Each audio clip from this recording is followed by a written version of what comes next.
Okay, I've got to figure out a way to seal up the bottom of the camper now that it's sitting on the new trailer.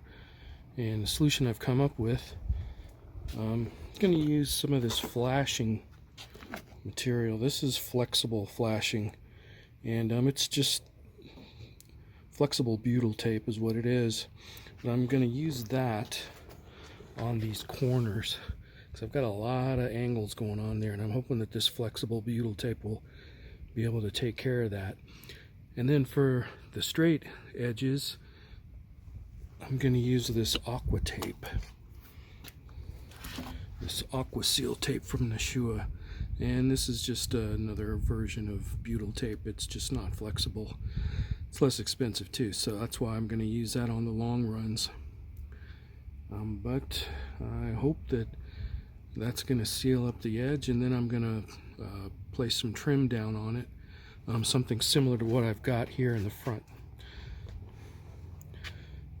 So I'll take this and I'll place it down along the bottom, and I'll do that all the way around, and hopefully that'll be a good solution to seal everything up.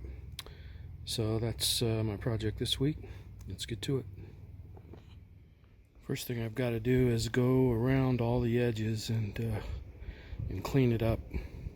Got this rag here, and I've got some cleaner, and I'm going to go around, try to get as much residue off of all the edges first so that I can make sure that I get a good seal with that butyl tape. So let's get to it.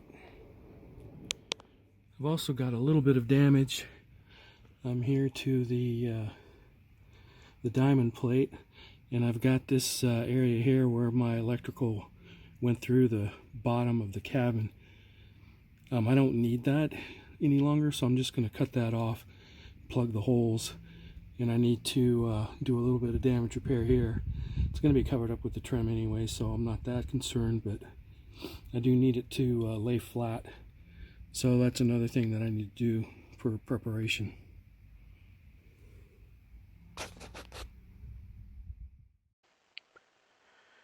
In order to start putting the flashing on around the bottom edge, I needed to remove the trim pieces. I had to do this on each of the different corners. As soon as I was able to pull that away, this flexible tape went on pretty nice. Didn't have any issues.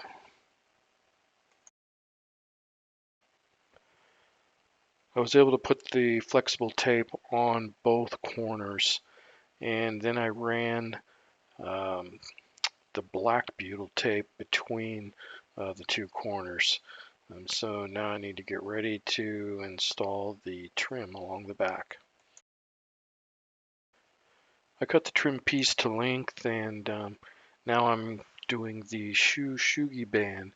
I'm going to be burning all 6 edges. The back, the front, top, bottom, and the sides. After I finish burning, then I scrape it down with a wire brush and then wipe it clean with a damp cloth. And then I wait for it to dry and then put a couple of coats of black paint. Got the first piece of trim installed along the back side, and really cleans it up nice.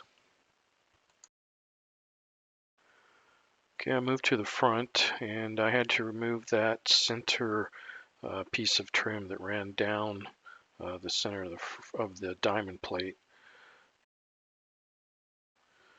Next, I ran the black butyl tape along the front edge, the bottom edge of the diamond plate, and then I cut my trim piece to length, performed the Shou Sugi Ban, and then painted it black.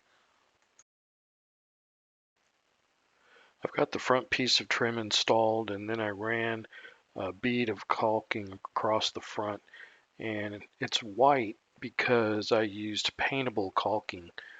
I wanted to be able to spray paint it black after I was done. Here's what it looks like after the caulking has been painted black.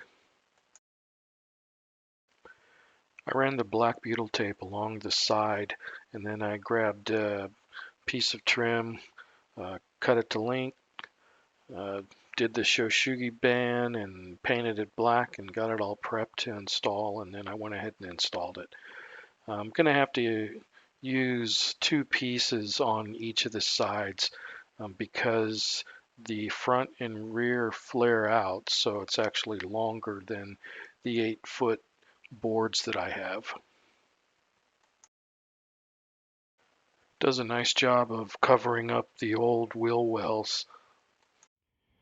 Well, I wasn't able to get the whole camper trimmed, but I was able to get 3 sides. I got the front here.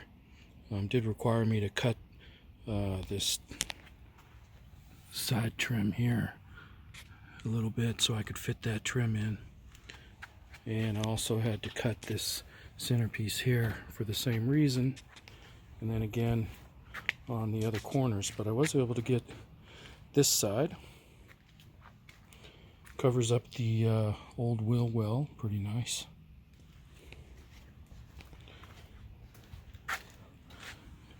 And I was able to get the back end as well.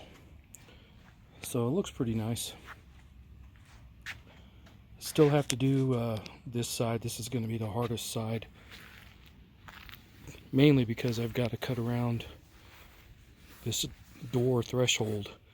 So that's going to be a little tricky, but I've made a lot of similar cuts already, so be par for the course. So this is as far as I got this week. Hopefully next week I'll be able to finish up this side of the trim and maybe get my jack stands and stabilizers installed. We'll see. Talk to you later.